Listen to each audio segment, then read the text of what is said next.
अस्सलाम वालेकुम। अच्छा जी, आप लोग ईद गुज़ार के आगे होंगे अभी। तो हमने कॉन्ट्रैक्ट एक्ट के 3 चैप्टर्स कर लिए थे, चैप्टर 2, 3 एंड 4। होपफुली आप लोगों ने कुछ ना कुछ रिवाइज़ किया होगा, तो थोड़ा टाइम आपको मिला होगा ईद में। तो आज उसी के फिर MCQs हम डिस्कस कर लेते हैं। और होम असाइनमेंट में मैं आपको भेज दूंगा क्वेश्चंस जो दूसरे हैं, केस सिनेरियो या थ्योरी वाले क्वेश्चंस हैं। MCQs आज हम डिस्कस कर लेते हैं। पिछला जो हमारा लेक्चर था ईद से पहले, उसमें हमने डिस्कस किया था कि आपने पेपर को अटैम्प्ट किस तरह करना है। 3 घंटे 15 मिनट का आपका पेपर होगा कैफ में, बिज़नेस लॉ का भी। तो उसको आपने अटैम्प्ट किस तरह करना है, MCQs को किस तरह देखना है आपने, सोल्व कैसे करना है, रिप्रोडक्शन मतलब थ्योरी क्वेश्चंस और केस सिनेरियोज़ को आपने किस तरह सोल्व करना है। तो आप उसको ज़रा गौर से देखिएगा, दोबारा एक बार देख लीजिएगा लेक्चर को, ताकि आगे जो भी हमारी अब अप्रोच है, हमने एग्ज़ाम अप्रोच के हिसाब से अपनी तैयारी करनी है, तो इंशाल्लाह वो हेल्प हमारी हो जाएगी। तो ये आज हम स्टार्ट करते हैं चैप्टर 4 के MCQs जो हमारे हैं उसको थोड़ा डिस्कस कर लेते हैं। चैप्टर 4 पहले थोड़ा सा अगर हम उसका रिकैप कर लें, तो उसमें हमने डिस्कस किया था कि फ्री कंसेंट होनी चाहिए पार्टीज़ की। कंसेंट के लिए हमने एक वर्ड यूज़ किया था, कंसेंसस एड आइटम। ये लैटिन फ्रेज़ है। इसका मतलब है कि आपने सेम थिंग के ऊपर with same mind same will आपका एक ही तरह का पॉइंट ऑफ व्यू दोनों पार्टीज़ की तरफ से होना चाहिए। ये ना हो एक पार्टी कुछ सोच रही है, दूसरी कुछ सोच रही है, that is not a consent. सही है, वो कंसेंट होती नहीं है। तो फ्री कंसेंट फिर उससे भी एडिशनल चीज़ है कि जो भी आपकी कंसेंट है, मतलब आप सेम थिंग के ऊपर एग्री कर रहे हो, लेकिन it must be free from 5 things. हमें वो पता है 5 चीज़ें कौन सी हैं। कोरियन से फ्री होना चाहिए, आपका अनड्यू इन्फ्लुएंस से फ्री होनी चाहिए, फ्रॉड से, मिसरिप्रेजेंटेशन से एंड मिस्टेक। ये हमने 5 चीज़ें डिस्कस की थी। तो आज उसी के हवाले से कुछ MCQs हैं, वो देख लेते हैं। जैसे फर्स्ट MCQ है जी, relation between the parties must exist to use. Parties में रिलेशनशिप किस चीज़ के लिए लाजमी है? फ्रॉड के लिए, अनड्यू इन्फ्लुएंस के लिए, कोरियन के लिए या मिस्टेक के लिए? देखें, मिस्टेक में तो कोई लाजमी नहीं है कि रिलेशनशिप उनका कोई हो। कोरिजन में हमें पता है कि by any one two any one, ये कोई भी किसी के ऊपर भी कोरिजन कर सकता है। अनड्यू इन्फ्लुएंस एक ऐसी चीज़ है जिसके दरमियान आपका रिलेशनशिप लाजमी होना चाहिए कोई ना कोई, जैसे पेरेंट और चाइल्ड का रिलेशनशिप है, टीचर और स्टूडेंट का रिलेशनशिप है, आपके गार्डियन और वार्ड का, या जो आपका पेशेंट है उसका रिलेशनशिप है। तो इस तरह की चीज़ें सारी आपकी होनी चाहिए उसमें। तो अनड्यू इन्फ्लुएंस पहले का हो जाएगा। सेकंड हमारा है जी कि कोरिजन में बी डायरेक्टेड अपॉन। कोरिजन किसके ऊपर आप करते हो? ज़ोर ज़बरदस्ती जो है, फोर्सफुली आप किसके ऊपर एम्प्लॉय कर सकते हो? उसमें यदि the party whose consent is being cause, जिससे आपने कंसेंट लेनी है, क्या उसके ऊपर, या एनी अदर पार्टी, या एनी ऑफ अबाव। तो एनी ऑफ अबाव इसका हो जाएगा कि भाई आप किसी के ऊपर भी अपना कोरिजन कर सकते हो। हमने इसकी एक एग्जांपल भी शायद वो डिस्कस की थी कि फॉर एग्जांपल एक है जी, मिस्टर ए है और मिस्टर बी है। इन दोनों ने आपस में कोई कॉन्ट्रैक्ट करना है। मिस्टर ए उसको कह रहा है कि यार मेरे साथ कॉन्ट्रैक्ट करो, मतलब तुम लेट से मुझे अपनी ये वाली ज़मीन बेच दो, जो कि नहीं बेचना चाह रहा। अब एक तो तरीका ये है कि ये इसको किसी तरह कोई मर्डर की धमकी दे के या कोई और धमकी दे के इसको अपने कॉन्ट्रैक्ट में लेके आ सकता है। ये तो होगी ना डायरेक्ट आपकी, कि इस बंदे ने इसके ऊपर एम्प्लॉय की है। लेकिन ऐसे भी हो सकता है कि किसी और शख्स को इसने हायर किया, ठीक है, किसी गुंडा को, कोई गुंडा था जी, उसको हायर किया, इसने कहा यार इसको जाके धमकाओ। अब गुंडा साहब गए हैं जी, इसको धमकाने गए हैं, इसके गन पॉइंट पे इसको कहा कि यार तुम कॉन्ट्रैक्ट करो ए के साथ। अब गुंडा स्ट्रेंजर टू कॉन्ट्रैक्ट है, उसका तो बीच में कोई अमल दखल नहीं होना चाहिए, लेकिन ये बंदा भी उसको कोरिजन उसके ऊपर अप्लाई कर सकता है। एक तो ये है। अब एक और तरीका ये हो सकता है कि बी का कोई सन था या कोई डॉटर थी, तो गुंडा उसके पास गया बी को, उसने बेसिकली कहा कि यार मैं, अगर तुम कॉन्ट्रैक्ट नहीं करोगे तो मैं आपके बेटा या बेटी को मार दूंगा या अगवा कर लूँगा, इस तरह कोई धमकी उसको दे दी। तो इसका मतलब है कि कोरिजन के अंदर किसी भी तरफ से आ सकती है और किसी के भी ऊपर आ सकती है, डायरेक्टेड अपॉन एनी वन। ठीक है, ज़रूरी नहीं है कि सिर्फ पार्टी टू दी कॉन्ट्रैक्ट के ऊपर हो। तो हमारा फिर आंसर क्या हो जाएगा इस केस में? सी आई गेस हो जाएगा। ठीक है जी। देन हमारा आ गया कि fraud exist if it is shown that false statement has been made। false statement भाई अगर तो unintentionally की हो, आपने गलत स्टेटमेंट दे दी हो, लेकिन आपको लग रहा हो गया यार नहीं ये सच है, ये सही बात थी, अनइंटेंशनली आपने गलत बयान दे दिया है, तो उसको हम क्या कहते हैं? मिस रिप्रेजेंटेशन कहते हैं। But if it is intentional आप दूसरे बंदे को धोखा देने के लिए कर रहे हो तो फिर क्या हो जाता है, ये फ्रॉड हो जाता है। तो इसमें क्या है जी, has been made knowingly without belief in its truth, recklessly without caring, all of the above. हाँ बिल्कुल जी, सारा कुछ ही है, आपने जानबूझ के दिया है, आपको पता था कि ये सच नहीं है और आपने दूसरे बंदे को धोखा देने के लिए किया है, तो ये सारा इसमें ऑल ऑफ दीज आ जाएगा। Then undue influence is legally not presumed. हमने देखा था कि जो अनड्यू इन्फ्लुएंस होता है, दो केसेस होते हैं। एक केस होता है जिसके अंदर ये प्रिजम्पशन होती है, मतलब अदालत में आप जाओगे, अदालत ऑलरेडी प्रिज्यूम करेगी कि नहीं भाई आपने अनड्यू इन्फ्लुएंस अपना अप्लाई किया होगा, उसको लगता है कि नहीं इस केसेस में अप्लाई होता है। लेकिन कुछ केसेस होते हैं जिसके अंदर एप्लीकेशन उसकी प्रिज्यूम नहीं होती, मतलब प्रिजम्पशन नहीं ली जाती, उसमें एक और सीन है। तो यहाँ पर हमने अब देखना है कि कौन से सिचुएशंस हैं, कौन से सिनेरियोज हैं जिनके अंदर ये प्रिजम्पशन ली जाती नहीं ली जाती, नॉट प्रिज्यूम। ठीक है, husband and wife, creditor and debtor, solicitor and client, trustee and beneficiary. अच्छा, ये आपकी बुक में भी लिखा हुआ है, बाकी मैंने आपको ये लिखवाई भी थी चीज़ें। वो जो लिखवाई हुई है ना, उनके अलावा जो भी होगा उसमें प्रिजम्पशन नहीं ली जाती। प्रिजम्पशन वाली हमने लिखी हुई पढ़ी हैं, जो बुक के अंदर एग्जांपल्स दी हुई हैं। ठीक है, तो ट्रस्टी एंड बेनिफिशरी वाली भी प्रिजम्पशन है, वकील और आपके क्लाइंट वाली भी है, क्रेडिटर डेटर वाली भी है, हस्बैंड एंड वाइफ वाली नहीं है। हस्बैंड एंड वाइफ जो कानून है, कोर्ट है, वो कहती है कि यार मुझे नहीं ये नज़र आता कि कोई हस्बैंड उसको इन्फ्लुएंस कर सकता है या वाइफ कर सकती है। किसी केसेस में आपको पता है कि हस्बैंड कर लेता है, और मोस्टली प्रैक्टिकली केसेस में वाइफ ही इन्फ्लुएंस कर रही होती है, जो हमारे यहाँ सोचा जाता है। तो इसलिए इसको आप प्रिजम्पशन में नहीं लेके आते। ठीक है, देन हमारा आगे जी, a person threatens to commit a suicide. उसने कहा कि भाई मैं खुदकुशी कर लूँगा if his wife and son did not contract with his brother to relevant certain disputed property in his favour. उसने भाई, एक बंदा है वो अब ज़रा ना ब्लैकमेल कर रहा है, वो कहता है कि भाई अगर उसके भाई ने अब अगर उसकी बीवी और बेटे ने अपने भाई, उसके भाई के साथ कॉन्ट्रैक्ट, किसी भी डिस्प्यूटेड को झगड़ा चल रहा था जी कोई विरासत का, उसने कहा अगर उनके साथ कॉन्ट्रैक्ट नहीं करते तो मैं खुदकुशी करने लगा हूँ, छत पे चढ़ गया हुआ है वो, उसने भाई वो धमका रहा है। What is the legal status of this agreement? भाई क्या होगा? The contract was caused by coercion, undue influence, moral pressure, none of the above. देखें, ये अनड्यू इन्फ्लुएंस भी हो सकता था, ठीक है, लेकिन क्योंकि यहाँ पर आ गया कमिट अ सुसाइड। हमें पता है जी कोर्जन के अंदर पाकिस्तान पीनल कोड के तहत जो जुर्म होता है, आप एक क्राइम कमिट करने का थ्रेट करते हो या क्राइम कमिट करते हो, जबकि अनड्यू इन्फ्लुएंस के अंदर क्राइम नहीं होता।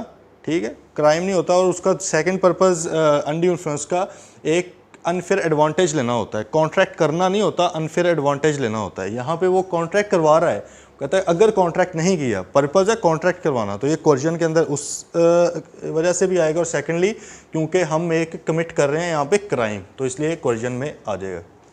ठीक है, देन जी हमारा next, when party standing in fiduciary relationship. Fiduciary का हमें पता है जी ऐसा रिलेशनशिप अटमोस्ट ट्रस्ट वाला, जहाँ पे एक पार्टी दूसरी पार्टी के ऊपर बहुत ट्रस्ट करती है कि यार नहीं ये बंदा तो मुझे कभी धोखा नहीं दे सकता। ठीक है, जैसे पेरेंट चाइल्ड का हो गया, आपका आपका टीचर स्टूडेंट का हो गया, डॉक्टर पेशेंट, ये वो चीज़ें होती हैं जिसके अंदर आप अटमोस्ट ट्रस्ट होता है कि नहीं ये शख्स कभी भी मुझे गलत गाइड नहीं करेगा।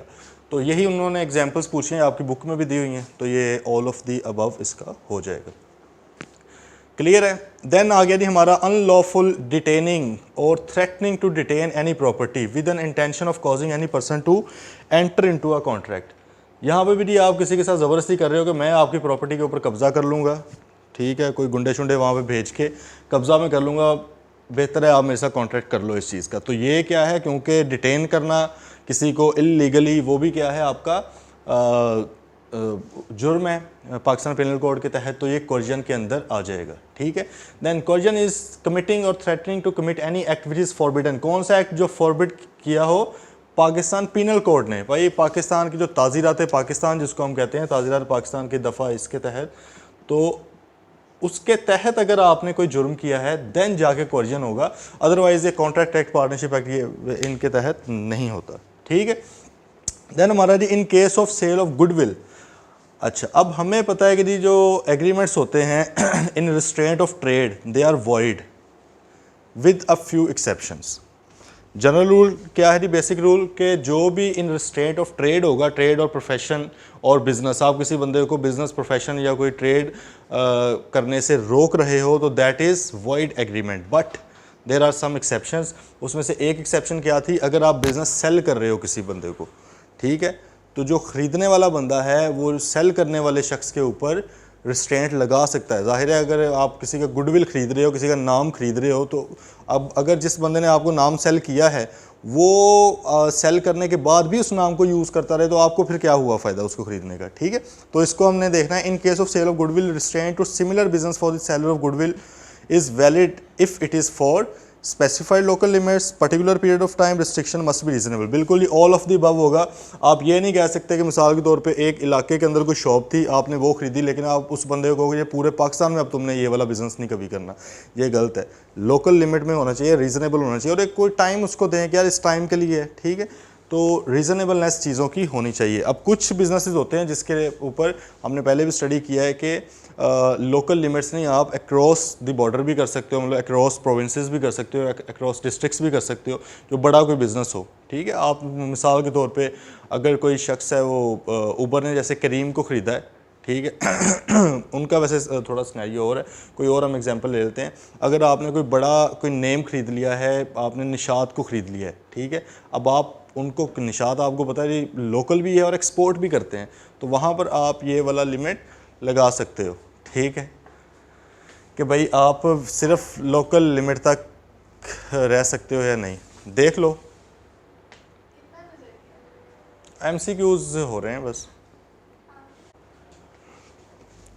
अच्छा ही, तो यहाँ पर फिर हमारा ऑल ऑफ द अबव आ जाएगा। रीज़नेबलनेस को हमने देखना है, वो कोर्ट डिसाइड करती है रीज़नेबलनेस, ठीक है जी। Then what is consent under the contract act. भाई कंसेंट है क्या? When acceptance of proposal is made, when the acceptance is made by another person other than the person, ये तो एक्सेप्टेंस होती नहीं है। When they agree upon the same thing in the same sense. देखें, acceptance को और consent को हमने मिक्स नहीं करना। एक्सेप्टेंस होती है विद कंसेंट, सही है, तो कंसेंट इज़ आप कह लें इसेंशियल ऑफ एक्सेप्टेंस। तो सिर्फ यहाँ पे कंसेंट का पूछ रहा है, एक्सेप्टेंस का नहीं पूछ रहा है। कंसेंट क्या है? The when they agree upon the same thing in the same sense, मतलब कि कंसेंसस एड आइडम, एक ही चीज़ के ऊपर विद सेम सेंस आप अगर एग्री करते हो तो दैट इज़ कंसेंट। ये वाली कंसेंट होगी तब जाके एक्सेप्टेंस होगी, एक्सेप्टेंस होगी तो प्रॉमिस होगा, प्रॉमिस होगा तो एग्रीमेंट होगा, एग्रीमेंट होगा तो कॉन्ट्रैक्ट होगा। तो ये सारी चीज़ें बड़ी ज़रूरी हैं, ठीक है। तो इसका सी हो जाएगा। देन दी आपका which of the following is not a necessary feature for free consent. Free consent के लिए लाजमी नहीं है। When the consent is not caused by coercion, when consent is not caused by, ये मतलब लाजमी है, कोर्जन से नहीं होनी चाहिए, अनड्यू इन्फ्लुएंस से नहीं, मिस्टेक्स मिसअंडरस्टैंडिंग वाली हमने नहीं पढ़ी। हमने 5 चीज़ें पढ़ी हैं। That consent must be free from आपका coercion, undue influence, misrepresentation, fraud and mistake. Misunderstanding वाली कोई चीज़ नहीं है। अगर आप किसी बंदे को मिसअंडरस्टैंडिंग हो गई है तो ये स्टिल कंसेंट आपकी फ्री कंसीडर की जा सकती है। तो ये उसका डेल्टा होगा। Then which of the following statement regarding coercion is not true. भाई कौन सी स्टेटमेंट ट्रू नहीं है? पहली, कोर्जन इन्वॉल्व्स अनलॉफुल डिटेनिंग, ये तो बिल्कुल सही है। दूसरा, the act of coercion may be directed at any person, ये हमने अभी एग्जांपल के साथ भी देख लिया है, किसी के ऊपर भी आप कोर्जन अप्लाई कर सकते हो। लाजमी नहीं है कि सिर्फ आपने पार्टी टू एग्रीमेंट के साथ करना है। Coercion gives one person an advantage of position of power over another person, नहीं, ये अनड्यू इन्फ्लुएंस के अंदर होता है। लास्ट क्या है? Act of coercion must be done with the object of inducing और compelling any person to enter into an agreement. बिल्कुल, कोर्जन एग्रीमेंट में एंटर करने के लिए होती है, ठीक है। तो ये सी इसका आंसर हो जाएगा। देन जी, in which of the following circumstances is undue influence not exercise. भाई कब नहीं होता undue influence? Where one person holds a real or apparent authority, ये तो होता है। Where he stands in a fiduciary relation, ये भी होता है। Where he makes a contract with a person whose mental capacity, इस ये भी होता है। When something is said or done in a dishonest way to trick people, ये आपका अनड्यू इन्फ्लुएंस नहीं है, ये तो फ्रॉड की तरफ आ जाता है ना। अगर आपने किसी बंदे को ट्रिक करना हो, गलत बयानी आप करते हो, तो वो ये लास्ट ऑप्शन हो जाएगा। Then in which of the following cases is a contract not voidable at the option of the party whose consent was so caused? भाई किस केसेस में वॉइडेबल नहीं है? When the consent was caused by coercion voidable है, when consent was caused by misrepresentation voidable है, when the consent was caused by silence, silence आपको पता है कि silence is not fraud, silence is not misrepresentation but with a few exceptions, कुछ exceptions हैं हमने पढ़ी हुई हैं। यहाँ पे वो कह रहा है कि अगर साइलेंस था, अगला बंदा साइलेंट था but the party had the means of discovering the truth, लेकिन पार्टी खुद से थोड़ा सा अगर ड्यू डिलिजेंस कर लेती, कोई पूछ कर लेती तो वो ईजिली ट्रुथ तक पहुँच सकती थी। तो भाई इस केस में आपका जो है वॉइडेबल नहीं होगा। ठीक है, ये हमने एसेंशियल्स पढ़े हुए हैं इसके कि कब कब वॉइडेबल नहीं होगा। अच्छा, whether undue where undue influence has been used to form the contract, the effect is that the contract is, क्या होता है कॉन्ट्रैक्ट वॉइडेबल, आपका कॉन्ट्रैक्ट हो जाता है। अ मैन एनफीबल्ड बाई, बीमार बंदा है जी, उसका मेडिकल टेंडेंट उसके साथ कहता है कि कोई कॉन्ट्रैक्ट कर लो टू पे एन अनरीजनेबल सम, वो कहता है यार मुझे कोई बहुत ज़्यादा पैसे आप दे दो, तो इस केस में क्या होगा? अटेंडेंट एम्प्लॉयज़ अनड्यू इन्फ्लुएंस, आपको पता है अनफेयर एडवांटेज ले रहा है, कॉन्ट्रैक्ट में एंटर नहीं करवा रहा, कॉन्ट्रैक्ट में तो वैसे ही एंटर होना था, लेकिन उसने अनफेयर एडवांटेज लिया बेस्ड ऑन अनड्यू इन्फ्लुएंस, क्योंकि वो उसका मेडिकल अटेंडेंट है, वो बेचारा मरने वाला है, लास्ट स्टेज के ऊपर फिर रहा है, तो उसने कहा कि यार देखो मैंने तुम्हारा इतना ख्याल रखा है तो तुम मुझे ज़्यादा पैसे पे करो, ये अनड्यू इन्फ्लुएंस की एग्जाम्पल हो जाएगी। देन द कमिटिंग और threatening to commit any act forbidden by Pakistan penal code, तो ये जो है इसको हम क्या कहते हैं? हम इसको कोर्जन कहते हैं। ठीक है, जब आप कोई इल्लीगल एक्ट करते हो, सही है। बाकी इसमें देख लेते हैं और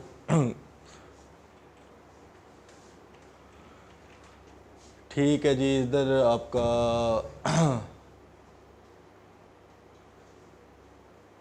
हाँ, ये 2 persons are said to be in consent, दो लोग कंसेंट में कब होंगे? When they agree on any things, नहीं, when they agree upon the same thing in the same sense, वही बात आ गई दोबारा कंसेंसस एड आइटम वाली, तो इसका ये हो जाएगा। देन जी नीचे वाला क्वेश्चन है, Daniyal threatens to kill Ali, वो कहता है मैं तुम्हें कत्ल कर दूंगा if he does not sell his house to Bilal, मतलब अब ये थर्ड पार्टी है, दानियाल अज्यूम करें जी कोई मुन्ना भाई गुंडा है, वो अली को कह रहा है कि मैं तुम्हें कत्ल कर दूंगा अगर तुमने बिलाल को बहुत ही कम कीमत पे अपना घर ना बेचा। Even if Daniyal is stranger to the transaction between Ali and Bilal, the agreement is caused by coercion, हमें पता है कोर्जन किसी भी तरफ से किसी के ऊपर भी आ सकती है।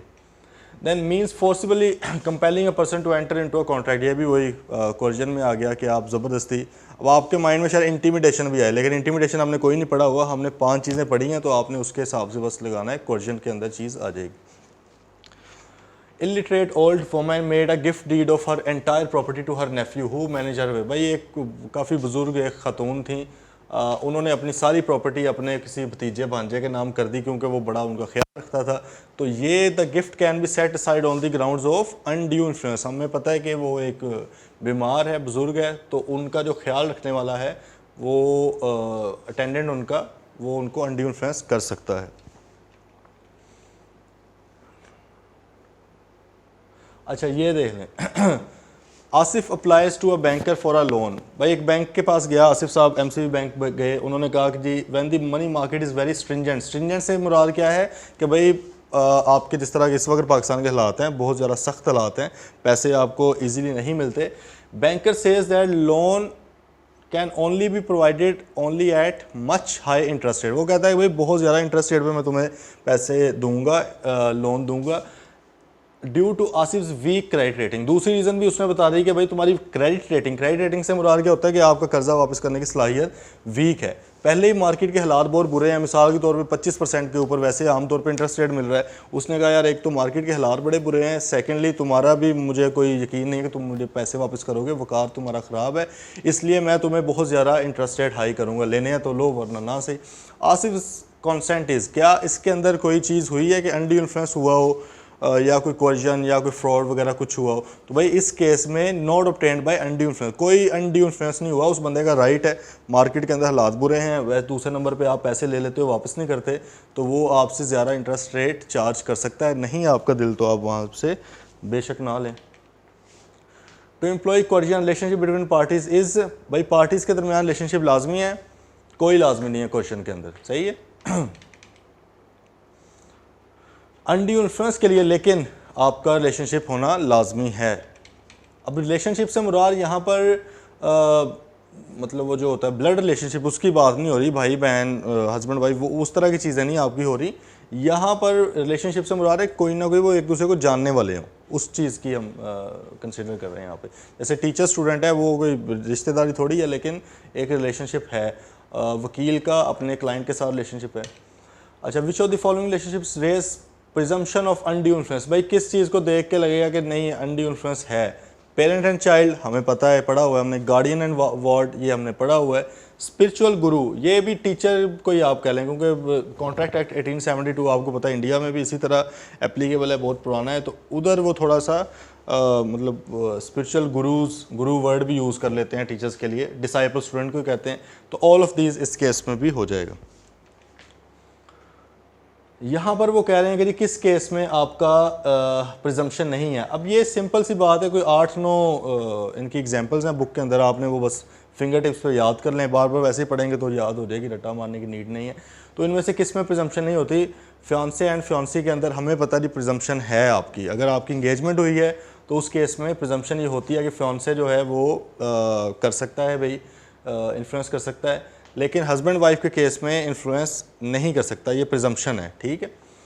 ट्रस्टी एंड बेनिफिशियरी में प्रिजम्पशन है, पेरेंट एंड चाइल्ड में है, लैंडलॉर्ड एंड टेनेंट मालिक मकान और किराएदार, इसके केस में कोई प्रिजम्पशन नहीं है, तो इसलिए आप इसको जो आपको कंसिडर करेंगे। अच्छा जी, देन आपका आ गया undue influence implies. Undue influence में क्या होता है? Involves moral pressure, criminal liability. Criminal liability नहीं होती, क्योंकि आप अनड्यू इन्फ्लुएंस के अंदर कोई क्राइम नहीं कर रहे होते। अगर आप क्राइम करोगे then it is coercion. Pressure of money, ये तो वैसे ही लिख दिया। Physical pressure on the party, physical pressure भी कोई नहीं, मतलब मार नहीं रहे होते आप। मॉरल प्रेशर होता है, मतलब है कि एक फादर है अपने बेटे को कोई चीज़ बनवाना चाह रहा है, वो कहेगा यार देखो तुम्हारा बाप हूँ मैं, सही है, इस तरह की चीज़ें, तो ये अनड्यू इन्फ्लुएंस में आ जाएगा। Which of the following is not true? True क्या नहीं है? Undue influence must be exercise by और against the party to a contract. ठीक है भाई, जाहिर है पार्टी जो कॉन्ट्रैक्ट के अंदर पार्टीज़ हैं वही एक दूसरे के ऊपर कर सकती हैं, बाहर से बंदा अनड्यू इन्फ्लुएंस नहीं एक्सरसाइज कर सकता। Coercion can be exercise by a stranger to the contract, ये हमने अभी जो एग्जांपल भी देख रही है, स्ट्रेंजर बंदा भी कॉर्जन अप्लाई कर सकता है। Contract is not voidable if it was cause by mistake as to any law in force in Pakistan. अच्छा, इसमें उसने लिखा है वॉइडेबल नहीं है। अब मिस्टेक का हमने सिंपल सा एक रूल पढ़ा था कि मिस्टेक दो तरह की होती है, मिस्टेक एज फॉर लॉ और एज़ फॉर फैक्ट, सही है, दो चीज़ें हमने पढ़ी हुई हैं। लॉ के अंदर हमने कंसीडर किया हुआ जी पाकिस्तानी लॉ होगा, और दूसरा क्या होगा फ़ॉरेन कोई लॉ, अगर उसके अंदर मिस्टेक। पाकिस्तान लॉ के अंदर भाई अगर कोई मिस्टेक है किसी भी तरह की आपकी, तो वो आपकी क्या हो जाती है, सिंपल वैलिड होता है कॉन्ट्रैक्ट, वो वॉइडेबल वहाँ पे नहीं हो सकता, ये हमने पढ़ा हुआ है। वो एक छोटा सा चार्ट आपको बना के दिया था, सिंपल उसको याद करना है, इस तरह की क्वेश्चन सीधा सा ही आता है मिस्टेक से, तो ये भी नहीं है, मतलब ये भी ट्रू है। Then duty to speak does not make silence as fraud.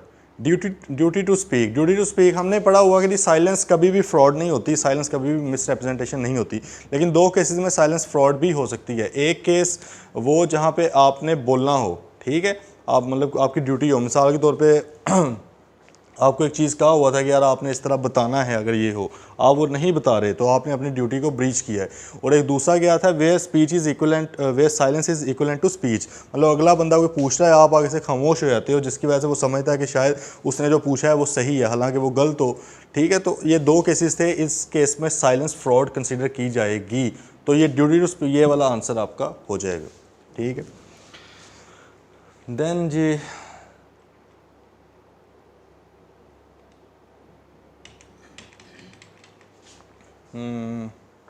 Which one is not a fraud, इसमें फ्रॉड नहीं है। Non disclosure of material facts known to the party, आपको भाई कोई फैक्ट्स पता थे, आपने जानबूझ के डिस्क्लोज नहीं किए। अच्छा, दूसरा silence maintained by the party where silence is equivalent to his speech, ये तो फ्रॉड है, हमें पता है। एक्टिव कंसीलमेंट ऑफ फैक्ट्स, ये भी फ्रॉड है। A promise made without any, मतलब एम्प्टी प्रॉमिस, ये तीन तो हमने क्लियरली पढ़े हुए हैं ना, ये आपके क्या है फ्रॉड कंसीडर होंगे। लेकिन नॉन डिस्क्लेयर ऑफ फैक्ट्स, भाई आप अगर कोई चीज़ डिस्क्लोज नहीं कर रहे तो ये फ्रॉड कंसीडर नहीं होता, अगला बंदा पूछेगा तो कर देना, ठीक है। इसमें देन जी आपका आ गया, इसमें से कोई फ्रॉड, ये सिंपल है, ये आप घर से करिएगा। Which of the following establish, हाँ, which of the following elements is incorrect in establishing an actionable misrepresentation. भाई मिसरिप्रेजेंटेशन के बारे से इनकरेक्ट क्या है? पहला आ गया statement of material fact that includes the other party that induces the other party into the contract. Statement of material fact. अच्छा, दूसरा आ गया जी अ फॉल्स रिप्रेजेंटेशन, ये तो हमें पता है मिसरिप्रेजेंटेशन। देन आ गया the innocent party did or did not believe the statement to be true. देखें, ये पहले वाली चीज़ भी है कि आपका कोई स्टेटमेंट मटेरियल फैक्ट के हवाले से होनी चाहिए जिसकी वजह से अगला बंदा कॉन्ट्रैक्ट में आए। दूसरा आ गया फॉल्स रिप्रेजेंटेशन, मतलब फॉल्स स्टेटमेंट होनी चाहिए। लास्ट आ गया the representation induces the party into, party उस रिप्रेजेंटेशन की वजह से कॉन्ट्रैक्ट में आए। इसके अंदर सी में वो कह रहा था innocent party did or did not believe the statement to be true. Innocent party से मुराद क्या है? जो बंदा मिसरिप्रेजेंटेशन कर रहा है, कहता है कि हो सकता है कि उसको पता हो कि स्टेटमेंट सही है और हो सकता है उसको ना पता हो। नहीं भाई, इसमें सिर्फ डिड नॉट बिलीव वाला तो आता है, डिड बिलीव वाला मतलब डिड बिलीव वाला आएगा, सॉरी डिड नॉट वाला नहीं आएगा। अगर तो उसको लग रहा है कि स्टेटमेंट सच है फिर ये मिसरिप्रेजेंटेशन है। मतलब मुझे लग रहा था यार मैं जो बोल रहा हूँ वो सच है लेकिन वो गलत था, मतलब मैंने अनइंटेंशनल एक मिस स्टेटमेंट आपके सामने रखी है, दैट इज़ मिस रिप्रेजेंटेशन। लेकिन अगर मुझे भी पता हो गया ये बात सच नहीं है तो फिर ये क्या होता है? ऑब्वियसली फ्रॉड में ये चीज़ आ जाएगी। तो सी आपका होगा। बड़े गौर से तहम्मुल से हमने उस दिन जो डिस्कस किया था उसमें मैंने आपसे एक रिक्वेस्ट की थी कि आपने थोड़ा तहम्मुल के साथ इसको पढ़ के करना है, उर्दू में ट्रांसलेट करके, Punjabi, Pashto, what ever you feel convenient with, आपने वो चीज़ उसमें करके ट्रांसलेट देन आपने इसको करना है, इंशाल्लाह फिर बिल्कुल सही हो जाएगा। क्योंकि इस तरह ही थोड़ी सी इंग्लिश वगैरह लिखी होती है, वो अक्सर हम बड़ी स्पीड में पढ़ते हैं ना तो वो ओवरलुक भी हो जाती है। अच्छा, this suggestion as a fact of that which is not true by one who does not believe it to be true and the active concealment of fact by one having knowledge. वही fraud की बात कर रहा है कि भैया आपको पता था बात सच नहीं है लेकिन आपने फिर भी बताई है, या आपने एक्टिव कंसीलमेंट जानबूझ के चीज़ छुपाई है। चीज़ ख़राब थी उसके ऊपर स्टिकर लगा दिया। वो सेब की हमने एक एग्जांपल ली थी कि आप दुकान पे सेब लेने गए, उसने क्या किया जी, जहाँ जहाँ पे दाग थे वहाँ पे स्टिकर्स लगा दिए, छुपा दिया उसको। तो ये भी क्या है, फ्रॉड के ज़ुमरे में चीज़ आ जाएगी। ये ईजी हैं।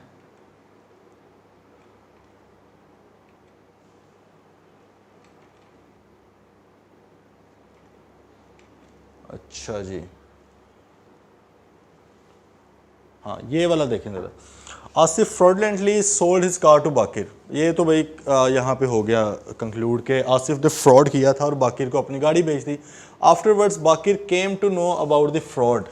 बाद में भाई बाकिर साहब को पता लगा यार मेरे साथ तो हाथ हो गया, फ्रॉड हो गया। बट इंस्टेड ऑफ कंप्लेनिंग, उसने कंप्लेन नहीं की अभी, ही further sold the car to Kashif. उसने भाई काशिफ को बेच दी आगे गाड़ी। अब इस केस में क्या बाकिर के पास कोई राइट है, बाकिर के पास रिसेंड करने का कॉन्ट्रैक्ट को, मतलब ख़त्म करने का? नहीं है। हमने पढ़ा हुआ है कि अगर आप उससे बेनिफिट ड्राइव कर चुके हों बाद में, जब आपको अवेयरनेस हुई है कि fraud was committed with me, लेकिन उसके बाद आपने क्या किया, उससे कोई बेनिफिट आपने ड्राइव कर लिया, कोई फ़ायदा ले लिया है, तो भाई अब नहीं। अब इसका मतलब है कि आपने अफर्म कर दिया है कि आपके तरफ से ओके था, आपको कोई मसला नहीं था और आपने यहाँ पे देखो ना आगे बेच के पैसे भी कमा लिए हैं। तो अब आप इसको क्या कर सकते हो, रिसेंड नहीं कर सकते। तो आपका जो राइट है वो हो गया लॉस्ट। ठीक है। देन जी हमारा ये तो सिंपल है। हाँ, Aslan bought share in a company on the faith of a prospectus that contained an untrue statement. भाई प्रोस्पेक्टस आपको पता है, हमें इसका आइडिया है। पब्लिक लिमिटेड कंपनीज जो होती हैं वो प्रोस्पेक्टस अपना इशू करती हैं जनरल पब्लिक को। उसमें आपने देखा यार बड़ी बातें लिखी हुई हैं और उसमें एक स्टेटमेंट लिखी हुई थी कि जी डायरेक्टरशिप ऑफ बिलाल, के बिलाल साहब कोई बंदे हैं, उन्होंने उसके बारे में अनट्रू स्टेटमेंट बताई हुई है। मतलब हो सकता है बताया हो यार बिलाल कोई बहुत ही बड़ा कोई डायरेक्टर होगा, बहुत बड़ा कोई आप कह लें कि कामयाब सक्सेस डायरेक्टर होगा, तो उन्होंने कहा होगा यार ये हमारे पास ऑन बोर्ड आ चुका है। लेकिन अरसलान हैड नेवर, अरसलान साहब को कोई नहीं आइडिया था बिलाल का कि बिलाल कौन है, और उसने इस वजह से उसको कहा यार ये इमटेरियल बात है। तो उसने जो शेयर्स खरीदे हैं वो बाकी चीज़ें देख के, मतलब उसके फाइनेंशियल स्टेटमेंट्स देख ली होंगी या कोई और चीज़ें देख के अपने ओपिनियन की बेस पर खरीदे हैं, इस स्टेटमेंट की बेस पर नहीं खरीदे कि बिलाल डायरेक्टर है या नहीं है। बाद में जी नुकसान हो गया होगा जाहिर है। तो later Aslan claims damages. Aslan ने कहा यार देखो आपने ये गलत बात की थी, तो बताएं जी हो सकता है क्या उसका ये क्लेम ठीक है? बिल्कुल भी भाई इसका क्लेम ठीक नहीं है, क्योंकि हमने पढ़ा हुआ है कि चाहे मिसरिप्रेजेंटेशन हो चाहे फ्रॉड हो, दूसरी जो पार्टी है उसने एक्ट किया हो आपके कहने पर, आपकी मिसरिप्रेजेंटेशन जो है, जो फॉल्स स्टेटमेंट है उसके कहने पर उसने एक्ट किया हो। इस केस में किया ही नहीं एक्ट, तो हम इसको फ्रॉड नहीं कह सकते। ठीक है। अच्छा जी, देन आ गया जी ये सिंपल है। हाँ ये देखें, ये भी सिंपल ही वैसे।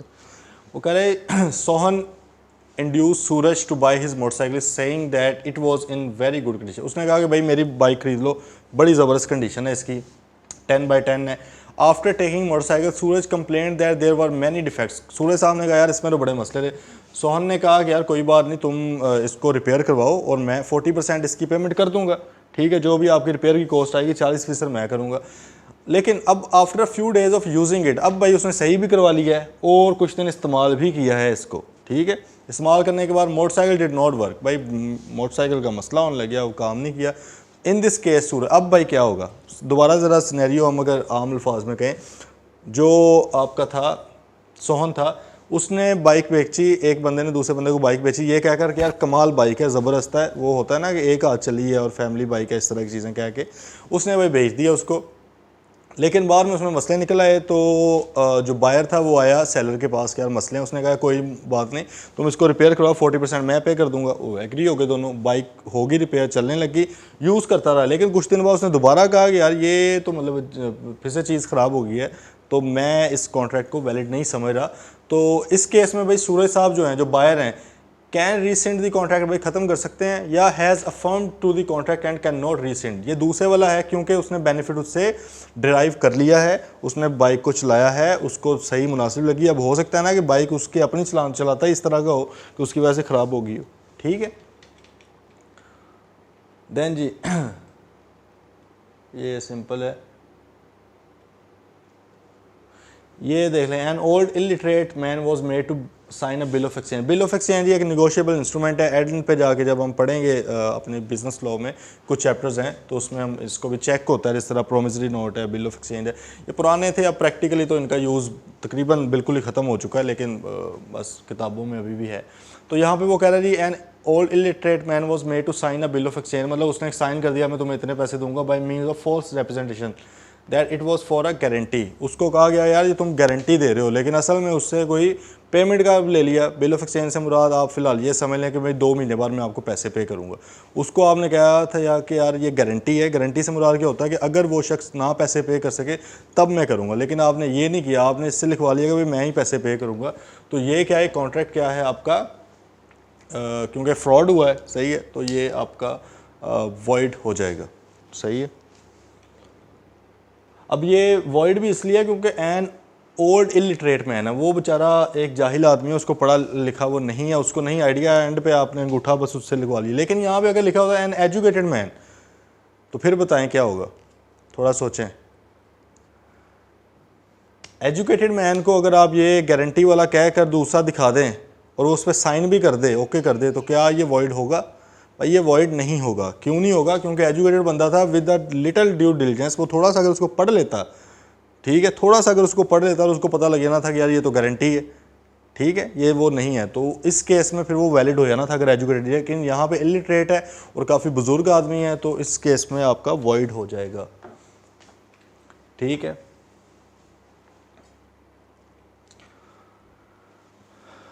अच्छा ये देख लें, Kashif is trying to sell an unsound horse. भाई कोई घोड़ा है, पागल है घोड़ा, forges a veterinary surgeon certificate. Veterinary surgeon आपको पता है, जो घोड़ों का डंगर डॉक्टर जिनको हम कहते हैं आम अल्फाज में, जो DVMs होते हैं।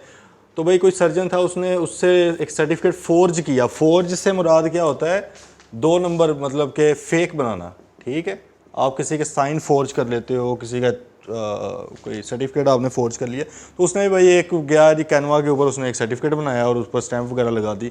उसने कहा कि ये इस तरफ से आया, तो उसने उस सर्टिफिकेट में लिखा और इस horse to be sound and pins it to on the stable door. आपका स्तबल होता है जहाँ पे घोड़े वगैरह होते हैं, उसके डोर के ऊपर उसने लगा दिया है, उसके ऊपर सर्टिफिकेट लगा हुआ है। Palwisha comes to examine the horse. Palwisha कोई बायर है, वो आई हैं जी, उन्होंने घोड़े को एग्जामिन किया, उन्होंने कहा बड़ा ज़बरदस्त है, but this certificate gone unnoticed by. लेकिन वो सर्टिफिकेट नहीं देखा, तो इसका मतलब है कि जो मिस रिप्रेजेंटेशन की गई थी उसको तो भाई देखा ही नहीं है हमने, उसकी बेस पे हम फैसला नहीं कर रहे। Palwisha buys the horse and finds later on the horse to be unsound, बाद में पता लगा अनसाउंड। अब वो जा कह रही हैं कि यार ये तो अवॉइड करो इस चीज़ को, एग्रीमेंट को, फ्रॉड हुआ मेरे साथ। तो क्या इस केस में फ्रॉड हो सकता है? No, Palwisha will not succeed though Kashif attempted to defraud her but she was not influenced by it. सही है, ये नॉट लिखा हुआ है इसमें, भाई वो इससे इन्फ्लुएंस नहीं हुई, उसने अपने एक्सपीरियंस की बेस पर उसको ख़रीदा है। ठीक है, देन हमारा क्वेश्चन इन विच, ये भी हमने काफ़ी बार डिस्कस कर लिया है, which of following cases silence amounts to fraud. भाई कब फ्रॉड कंसीडर होगी? If having regard to circumstances of the case it is this duty of person keeping silence to speak. अगर उसकी ड्यूटी थी कि वो बोले तो आपको पता है ये साइलेंस इज फ्रॉड। दूसरा, where silence is in itself equivalent to speak. ये दोनों कंडीशंस हैं तो बोथ करेक्ट आपका हो जाएगा। ठीक है, नेक्स्ट देख लेनी, mister Asim has 2 horses. Asim sahab के पास 2 घोड़े हैं, one is black and another is white. एक ब्लैक और एक वाइट है। He makes an agreement to sell 1 horse to mister Basit. उसने कहा कि बासित को मैं एक घोड़ा बेच। तो मिस्टर आसिम को लग रहा है कि यार मैं बेचूंगा वाइट वाला घोड़ा, जबकि बासित को लग रहा है कि मैं खरीदूंगा ब्लैक वाला घोड़ा। अब इसका मतलब क्या है कि कंसेंसस एड आइटम ही नहीं है, मिस्टेक है, मिस्टेक ऑफ फैक्ट है, क्योंकि जो सब्जेक्ट मैटर है उसकी मिस्टेक है। आप कुछ समझ रहे हो, दूसरा बंदा कुछ समझ रहा है। इस देयर एनी कॉन्ट्रैक्ट? भाई कोई कॉन्ट्रैक्ट है यहाँ पे? क्या होगा कॉन्ट्रैक्ट तो है, आपको पता है कि जो मिस्टेक वाले कॉन्ट्रैक्ट होते हैं वो होते कॉन्ट्रैक्ट ही हैं बट वॉइडेबल हैं। वॉइडेबल से मुराद क्या होता है कि आप उसको वॉइड कर सकते हो, अगर आप नहीं करना चाहते तो आप ना भी बेशक करो।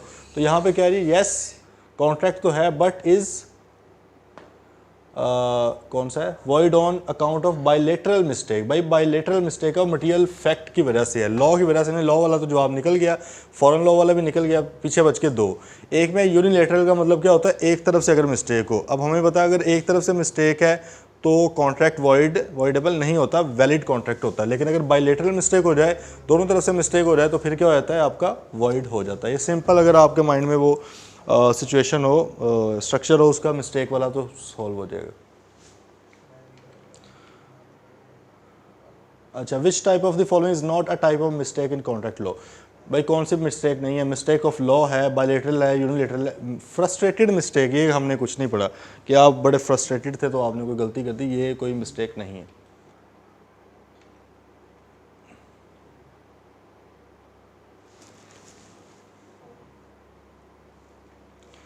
अच्छा जी, और हमारा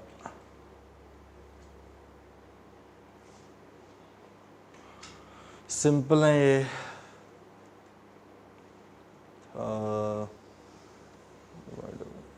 ठीक है। इसमें क्या है हमारा, ये सारे वही रिपीट उसी तरह हो रहे हैं बस। अच्छा जी, अगर एक पार्टी मिस्टेक भी हो तो यूनिलेटरल कहते हैं, दोनों हो तो बायलेटरल कहते हैं। देन आ गया जी, which of the following does not affect free consent. भाई फ्री कंसेंट को अफेक्ट नहीं करती। क्या हमें वही 5 चीज़ें पता हैं, उनके अलावा जो भी लिखा हुआ है वो नहीं है। अनसाउंडनेस ऑफ माइंड, ये चीज़ इसमें आ जाएगी। सही है, ये फ्री कंसेंट को नहीं करती। बाकी हमने 5 पढ़ी हुई हैं, कौन सी? वही fraud, misrepresentation, undue influence, coercion and mistake.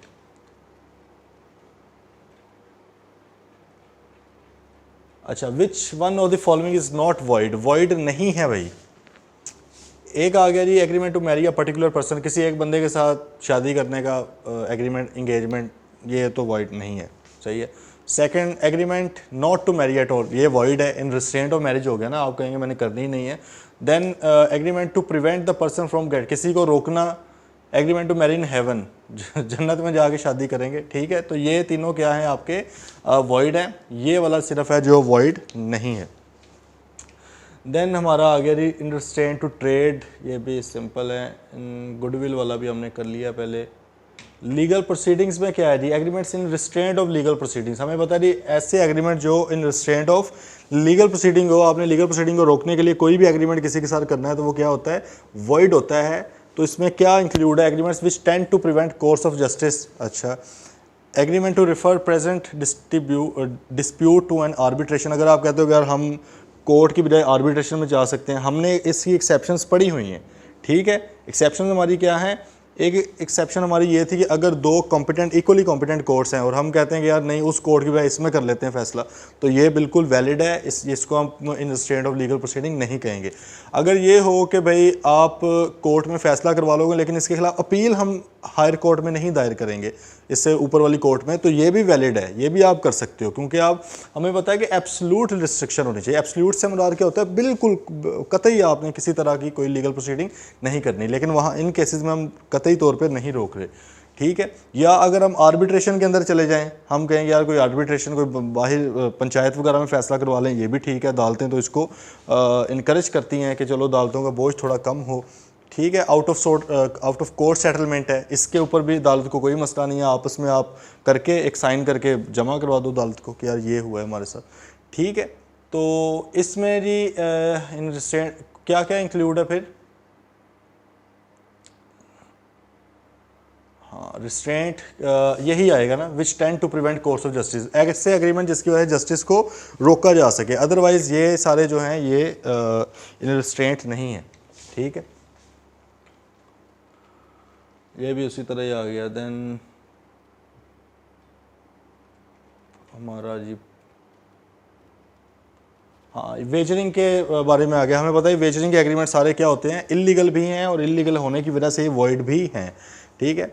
Any interest wagering parties of wagering agreement do not have, parties of wagering agreement do not have, उनको भाई क्या नहीं होता, any interest in the happening और non happening of future uncertain event. Interest से मुराद है खुद कुछ करना है, उन्होंने खुद कोई उनकी एफर्ट है उसके अंदर, एनी एफर्ट भी आप कह सकते हो, भाई क्या उनकी खुद कोई एफर्ट है, वो जो इंटरेस्ट है ना कि प्रॉफिट होगा या लॉस होगा वो एक अलग चीज़ है, ठीक है। लेकिन क्या उनका वैसे कोई इंटरेस्ट है उसके अंदर कुछ काम करना है, उन्होंने जाकर परफॉर्म करना है, तो भाई ये तो उन्होंने परफॉर्म नहीं करना, ये जो आप लग रहा है। दूसरा interest in the non happening, नहीं हैपनिंग के अंदर भी नहीं होता, सम अदर ये सम वगैरह तो नहीं है, तो यही आएगा आपका कोई इंटरेस्ट नहीं होता, आपने खुद जाके कुछ परफॉर्म नहीं करना। अगर आप खुद परफॉर्म कर रहे हो स्किल्स की बेस पे फिर तो वेजरिंग है ही नहीं, ठीक है। अब मिसाल के तौर पे क्रिकेट मैच हो रहा है, आप कहते हो कि यार ये बंदा नो बॉल फेंकेगा, अब आपने तो नहीं फेंकनी नो बॉल, फेंकनी तो उस बंदे ने, और आपको पता भी नहीं है कि वो फेंकेगा या नहीं फेंकेगा, आप उसके ऊपर बैट कर रहे हो, फिक्सिंग कर रहे हो, तो दैट इज़ वेजरिंग। ये which one of the following is void agreement, void भाई कौन सा है, वेजरिंग वाले हमें पता है वॉइड होते हैं विद अ फ्यू एक्सेप्शंस। जैसे उसने कहा कि the agreement to buy ticket of lottery, lottery है भाई, लॉटरी में आपको पता है कि या तो जीतोगे या हारोगे, अनसर्टेन इवेंट है, आपने खुद इंटरेस्ट भी आपका नहीं, मतलब आपने खुद जा कुछ नहीं करना, एक तो ये वॉइड लग रहा है। सेकंड क्या, एग्रीमेंट टू पे मोर देन 500, ये कॉन्ट्रैक्ट एक्ट के अंदर उन्होंने स्पेसिफिकली बताया हुआ है कि अगर आप एक कोई हॉर्स रेस का विनर है उसको आप 500 रुपये से ज़्यादा की अमाउंट उसके अंदर कंट्रीब्यूट करोगे, आज ये जीतेगा ना अगर बंदा, कोई भी बंदा जो जीत जाएगा उसको हम 500 रुपया इनाम के तौर पे मतलब ऐड करेंगे। हारने के केस में कुछ नहीं हम लेंगे, अगर वो हार गया तो हमें आपने देने हैं, हमने सिर्फ कहा कि अगर ये जीतेगा तो उसको इनाम के तौर पे दे देंगे, तो ये अलाउड है, ये वॉइड नहीं है। और crossword puzzle based on application of skill and talent, अब क्रॉसवर्ड पजल है, क्रॉसवर्ड्स आपको पता होगा कि वो ABC के थ्रू आपने वर्ड्स बनाने होते हैं, ठीक है। आप अपने स्किल्स और टैलेंट की बेस पर वो खेलते हो आपस में और जीतने वाले को पैसे मिलते हैं, तो ये स्किल्स वाला भी कोई मसला नहीं है। एथलीट कंपटीशन या कोई रेसलिंग का मैच है, ये भी आपकी अपनी परफॉर्मेंस है, this is not void, this one is void, सही है, क्योंकि इसमें आप एक अनसर्टन एक इवेंट है, एक उसकी हैपनिंग और नॉन हैपनिंग जो आपके अपने इंटरेस्ट में नहीं है, आपने खुद उसमें कुछ भी परफॉर्म नहीं करना, तो लॉटरी वाला हो जाएगा, ठीक है। देन जी ये सिंपल है ये भी सही है, ये कुछ मैं 2-4 मुश्किल भी छोड़ रहा हूँ ताकि आप लोग घर से भी करें।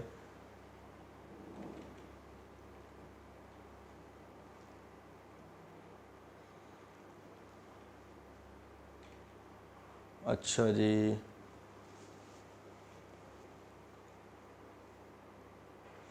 अब इसमें वो कह रहे हैं according to relevant section agreement by way of wager is void, which of the following transaction is not included in wagering agreement, भाई कौन सा इसमें से वेजरिंग नहीं है। ट्रांजैक्शन ऑफ लॉटरी, इस लॉटरी हमने पढ़ लिया है कि वेजरिंग है। गैम्बलिंग ट्रांजैक्शन, गैम्बलिंग मतलब वही जुआ, कैसीनो के अंदर आप जाके वो फेंक लेते हो, डाइस फेंक लेते हो, कार्ड्स फेंक लेते हो, इस तरह की चीज़ें, वो गैम्बलिंग है। Purchase of shares and debentures, भाई शेयर्स और डिबेंचर्स को खरीदना तो कोई किसी तरह की वो गैम्बलिंग नहीं है, तो एक प्रॉपर इन्वेस्टमेंट है, ठीक, आपका बीच में इंटरेस्ट है, आप उसको ख़रीद रहे हो चीज़ को, ठीक है, तो ये आपका सही है बिल्कुल, ठीक है जी। हाँ, लेकिन यहाँ पर अगर एक वो वाली चीज़ होती जो हमने थोड़ी डिस्कस भी की है कि अगर आप किसी चीज़ को नहीं ख़रीदते, आप उसके अंदर जो प्राइस फ्लक्चुएशन है उसकी बेस पर आप सेल परचेज अपना गेन या लॉस कमा रहे हो। मिसाल के तौर पे आपने किसी को कहा कि यार आप मुझे फ़लाँ डेट को 2 महीने बाद आपने इतनी गंदम देनी है, ठीक है। अब बेसिकली आपने गंदम ख़रीदनी नहीं है उससे, उस डेट पे आप गए, आपने कोई उसके साथ एक रेट पहले से तय किया था, आपने कहा था 5,000 पर मन के हिसाब से आपने मुझे गंदम देनी है। अब उस डेट पे आप गए, यानी मुल्क में जिस तरह पाकिस्तान में स्पेशली हालात हैं, उस वक्त लेट से जी वो उसकी प्राइस बढ़ चुकी थी क्योंकि डिमांड बहुत ज़्यादा हो गई, सप्लाई कम थी, तो प्राइस क्या हुई, बढ़ गई। अब वो 6,000 का बिक रहा है, तो अब आपने उससे गंदम ली नहीं है, आपने क्या कहा कि यार मैंने तुम्हें 5,000 कहा था ना, अब कितनी होगी 6,000, ऊपर वाला जो 1,000 रुपया ना वो तुम मुझे बस पे कर दो, ठीक है। और अगर ये 4,000 हो जाता है तो आपने उसको पे करना था। तो ये वाली चीज़ें वेजरिंग के अंदर आएंगी जहाँ एक्चुअल डिलीवरी चीज़ों की नहीं हो रही, ठीक है। यहाँ पे अब क्या है जी, ये सिंपल है ये वाला भी। देन आपका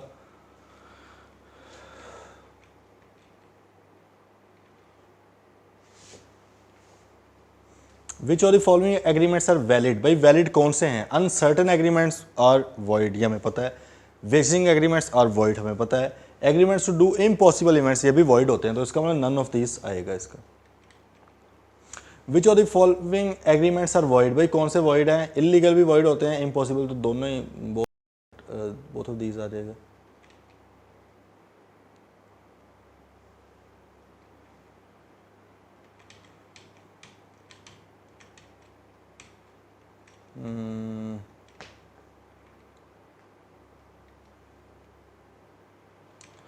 ठीक है जी, ये बस फिर बाकी आप लोगों ने थोड़े देखने घर से भी कर लीजिएगा, तो बाकी मैं वो क्वेश्चंस भी आपको भेज दूँगा दूसरे। तो इंशाल्लाह कल जो है फिर हम चैप्टर अपना नया स्टार्ट करेंगे। आप भी सारे लोग फिर आ चुके होंगे ईद की छुट्टियों से वापस, तो इंशाल्लाह फिर कल हम नया चैप्टर 5 इसका स्टार्ट करेंगे।